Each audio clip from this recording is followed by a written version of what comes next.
Welcome and thank you for joining us on Birth, Mother Matters, and Adoption with Kelly Rourke Scary, where we delve into the issues of adoption from every angle of the adoption triad. Kelly is the executive director, president, and co-founder of Building Arizona Families Adoption Agency in Phoenix, Arizona, the Donna K. Evans Foundation, and the You Before Me campaign. She has a bachelor's degree in family studies and human development and a master's degree in education with an emphasis in school counseling. She was adopted when she was 3 days old. She was born to a teen birth mother, raised in a closed adoption, and reunited with her birth mother in 2007. Our goal with the Birth, Mother Matters, and Adoption podcast is to spread awareness and education about the beautiful choice that is adoption. So today is the actual first episode of our third season. We're so excited that we have so many listeners that join us and have been loyal and listening to all of our episodes. And we want to thank you. We hope that this is providing a wealth of knowledge about adoption and all members of the triad. And Absolutely. I know, Ron, you and I have talked over and over again about how we really feel like this is a public service, that we are doing everything we can to raise adoption awareness. Absolutely. And I'm very proud to be a part of this because I think these are the kind of things that change society. So moving on. So today we are going to, and we're doing this the day before Thanksgiving because I really believe that in all things, there is somewhere to be thankful. And I'm doing this episode today intentionally because it's one that I've been thinking about for a long time. And I wanted to make sure that I had my mind wrapped around exactly, what parts of the story would be most relevant to our listeners. Mm-hmm. So today we're going to be talking about somebody that I have not really talked about before. Today we're going to talk about my biological birth father, or lack thereof. Okay. And we've talked a lot about my birth mother. She was a huge part of my life after we reunited when I was in my 30s. Mm-hmm. And we had 10 years that we were able to spend in each other's lives before she passed away. I have not really gone into details on who my birth father is or what the story behind that is. And I think today is the time. We're heading, we're starting season 3. You and I have both always had the agreement that we were going to be honest and open about our stories. And you have done an amazing job of that. And so hopefully I can at least match you. Oh, no, you outshine me for sure. I have one horrible incident that I'm just, so you have a lot more to share in regards to adoption than I do. Let's just dive into it. So my biological mother was 15 when she became pregnant with me. And she was about 15 and a half. When she found out she was pregnant 3 weeks before I was born, after she learned she was officially pregnant, she went to a payphone. This is a story that she has told me over and over again. She went to a payphone and she called up a man named James, who she said was the birth father. And she told him that she was pregnant and about to have a baby, and it was his. And she said he hung up the phone. And so she thought, well, okay, well, he's not interested, clearly. Mm-hmm. And she moved on. I was born 3 weeks later. And when it came time to fill out the birth certificate, it was labeled unknown. When they did the identifying information, she filled out all the identifying information as if it was James. So when you pull my adoption records, that's what it portrays. When I first reunited with my birth mother, she was very possessive in a good sense. Mm-hmm. She didn't want to share with anybody. She didn't want to, what did she say? She didn't want, her words, she did not want to have to share her time. This wasn't a joint custody thing. Right. She wanted to make sure that when I would go to Ohio, that it was just, her that I was seeing and my brothers, and it wasn't split between two sides. Right. And I would say probably six months after we reunited and we got to know each other, I explained that I really wasn't looking for a relationship with a birth father, that I really wasn't interested other than for medical reasons, which was one of the reasons that I had initially looked for her. Now, how about just curiosity? Sure. Okay. Yes. But I like you wasn't said, you didn't looking want a for- relationship. You just kind of were Right. curious. I wasn't plus looking the for a medical. relationship like I had with her. Right. She was all I could handle anyway. And it was in a good way. Right. And I thought, you know what? It would be great just to know who he is, and absolutely curiosity, and then maybe find out a medical history. That would be great for me, for my kids. I think that would be a good thing. And so I asked her the name, and she told me his name. I'm just going to leave it as James. I'm not going to go into a last name. Sure. But she told me the name of that person. And so I then started doing research and trying to find, who this gentleman was. I did eventually find him. And when I flew back to Ohio, I thought it would be a good time to meet with him and see if he's willing to do a test. Mm-hmm. So my mom did not like this idea whatsoever. She was adamantly against it. She would, create an argument with me because she didn't understand why she wasn't enough. And I kept explaining to her, no, you are enough. This is a curiosity thing. This is, part of the journey. I just want to check all the boxes, and Right. I'm not looking to have the same relationship with him that I have with you. That's not what I'm looking for. Mm-hmm. So, and I understand her perspective. If I look back at, girls I dated when I was 14 and try and put myself in those shoes, you know what I mean? It's like, that is such a completely separated life. You don't want anything to do with it anymore, and you wouldn't want your children to have anything to do with it either. So I get her point, but I also, obviously, I think I would be more on your side as far as the curiosity plus the medical information and things like that. Right. So I went out there, and I had reached out to him by telephone and let him know that I was coming and that I wanted to meet with him. And he said that was absolutely fine, and he was willing to meet me. And my mother also had his phone number. I think she was the one who actually found it and gave it to me. Wow. So she had called him up and laid out her law. This is how this is going to go. You're not taking time from me.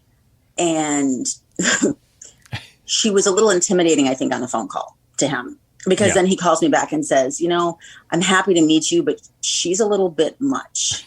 And then I think he referred to her as being a little country, like he didn't know really what he was stepping into. Right. And I just laughed and said, she's harmless, she's fine.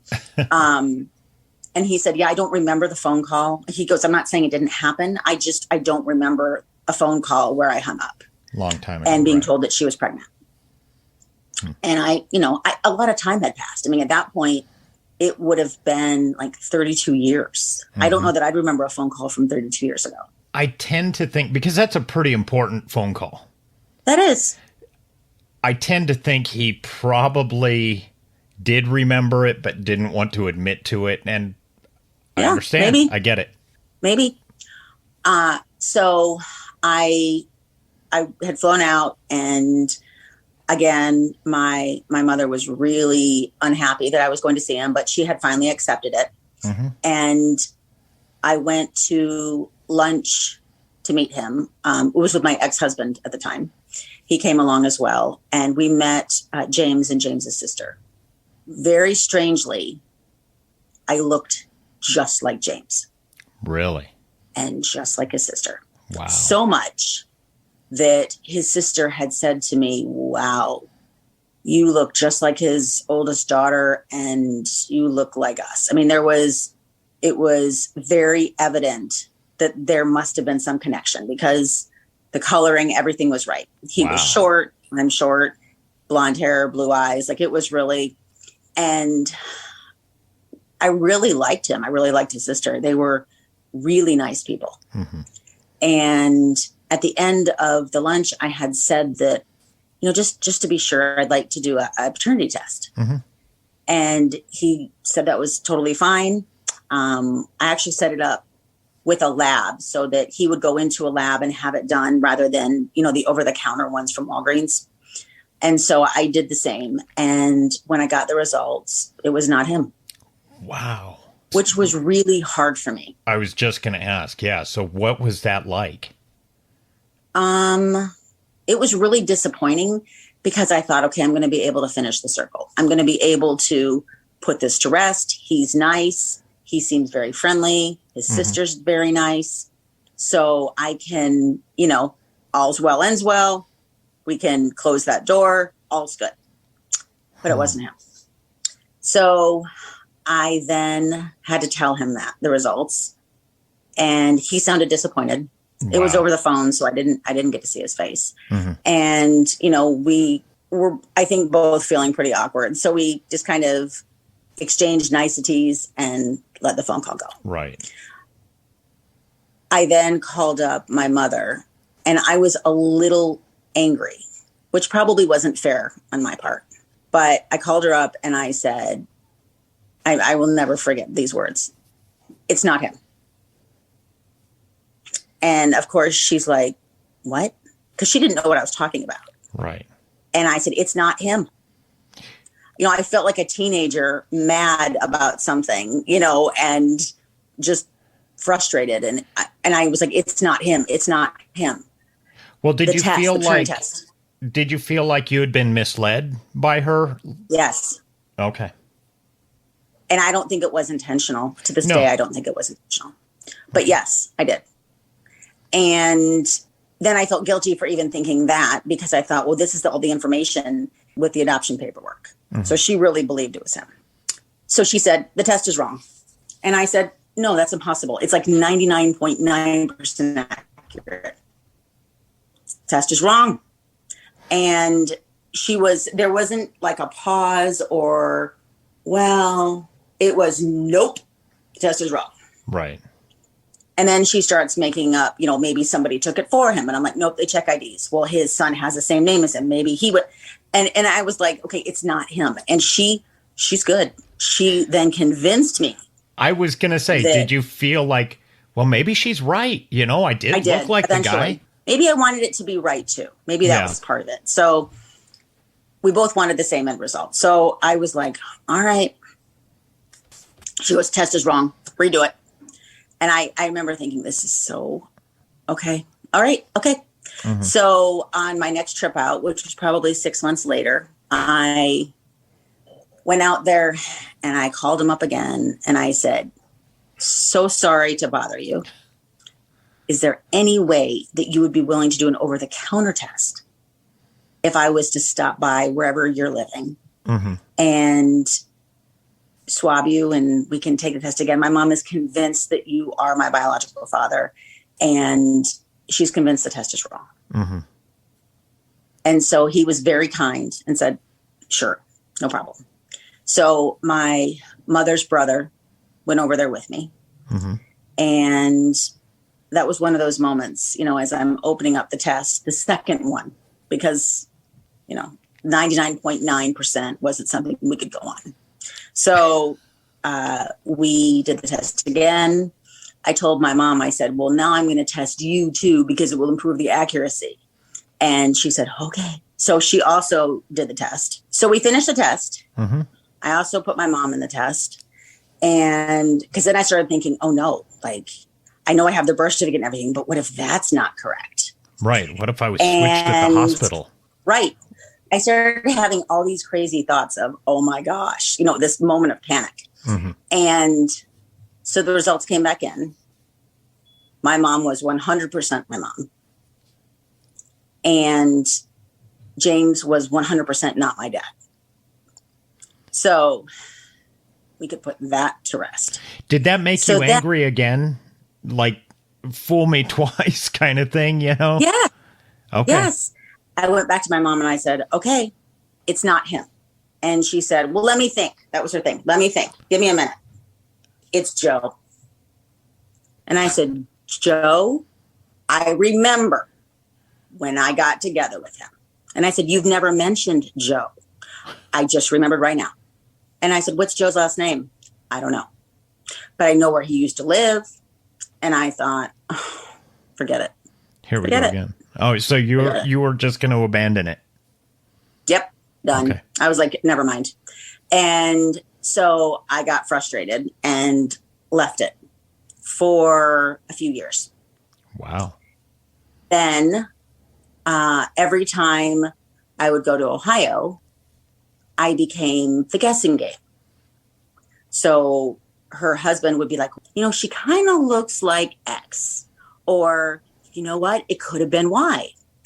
And at one point, I remember looking at her brother and I said, how many could there have been? She was 15. Her younger brother said, yeah, she and Connie were a little wild. I mean, they would climb out the window at night. I mean, they were a handful. And I wanted to be respectful because I get it. But, you know, I became now the topic. I mean, you could see, you know, when we would just be having a conversation about the weather, they'd be intently staring at my face or something and trying to piece it together. Right. Yes. Mm-hmm. So my mom pretty much stuck that it was this Joe, and I really wasn't. I mean, I was intrigued, but not enough to really be motivated to do something. Mm-hmm. And this became a pattern, actually, where I think I have a lead and I'll kind of revisit the idea of trying to figure out who it is, and then I'll drop it. When I would go back and look at my youngest brother, Michael, and my baby pictures, we look remarkably similar. Mm-hmm. You could almost swap the pictures out. And so then I thought, well, maybe it's their dad. She just kept saying, nope, not him. And she was still in contact with him. When I would go out there, she would be like, nope, you don't need to test him. It's not him. And she just kept maintaining this Joe. But when I tried to pinpoint where the house was to maybe pull property, you know, records, no luck. So time went on. And for the most part, I had dropped it. Again, I was really looking just to close the loop and for more information. Mm-hmm. And then when we went out for the final visit with her, when she was in a coma, my husband and I were there. And I thought, you know what? Why don't I just ask the boys' dad if he's willing to do a test? And then I can at least cross him off the list. So right. I went ahead that he agreed to take the test, and it wasn't him. So now I'm 3 paternity tests in. And now I am angry. However, because my mom died shortly after, this wasn't really my focus anymore. Mm-hmm. It was grieving her. And I think, again, closure would be great. And I've had people say to me, oh, well, Ancestry DNA and 23andMe. And yes, I've done all those. And yes, I have people on both sides. There are times where I will go through, and even to this day, and try to do the process of elimination. And I've had people say, oh, no, we'll figure it out for you. And, you know, I think if it's meant to be, and I'm ever able to learn that information, that would be great. Mm-hmm. But I also think that I've reached peace with not knowing. I think that my story with no answer in the end is very helpful for a lot of the women that we work with. Mm-hmm. Because when they come into the office and they have more than one birth father, when I share my story, I think I bring a comfort to them because they know that they're not alone. And, you know, I turned out somewhat okay. And I didn't know who my father is. And so it's not the story, I think, 20 years ago that I would have ever believed was mine. Mm-hmm. But I'm thankful for what I have. And I'm thankful that I did reunite with my birth mother. Mm-hmm. And she is enough. And if I never find out who it is, then that's okay. That's okay. And I'm hoping that by sharing this information, families will be able to understand where an adoptee's mind goes and what they think and how they're processing it. For an adoptee who may not know who their father is, they're not alone. Mm-hmm. And for a birth mother to know that my mother was no different than you. I will say, on a funny note, after we sat down and, she started trying to eliminate people or try to figure out who it was. And, her "give me a minute, let me think" was the common answer. When asked, my mother didn't want to talk about it. Truly was confused as to who it was. She looked, or sounded, I would say, because it wasn't in person, very surprised when it wasn't James. And the other thing I'm so thankful for is I'm glad I tested James when I did, because about 5 years after I tested him, he passed away. Oh. And he was very young. He was in his late 50s. Mm-hmm. And so at least I was able to put closure on that road. So hopefully, as people celebrate their Thanksgiving tomorrow, they can really think about all the ways and things that they have to be grateful for. Maybe life isn't turning out the way that you wanted it to or what you dreamed of, but maybe there's a reason why, and there's a bigger purpose. And I think that when you sit back and you look at your life and you find things to be thankful for, you'll find them. We have a pregnancy crisis hotline available 24/7 by phone or text at 623-695-4112, or you can reach us on our toll-free number 1-800-340-9665. We can make an immediate appointment with you to get you to a safe place, provide food and clothing, and help you get started on creating an Arizona adoption plan, or just give you more information. Check out our blogs on our website at azpregnancyhelp.com and follow us on Facebook, Instagram, and Twitter by looking for AZ Adopt Podcast. If you enjoy this podcast, make sure to rate and review us on whatever platform you use to listen to us, and tell your friends about us. Birth Mother Matters in Adoption was written and produced by Kelly Rourke Scary and edited by me. Thanks go out to Grapes for letting us use their song "I Don't Know" as our theme song. Join us next time on Birth Mother Matters in Adoption. For Kelly Rourke Scary, I'm Ron Rains, and we'll see you then.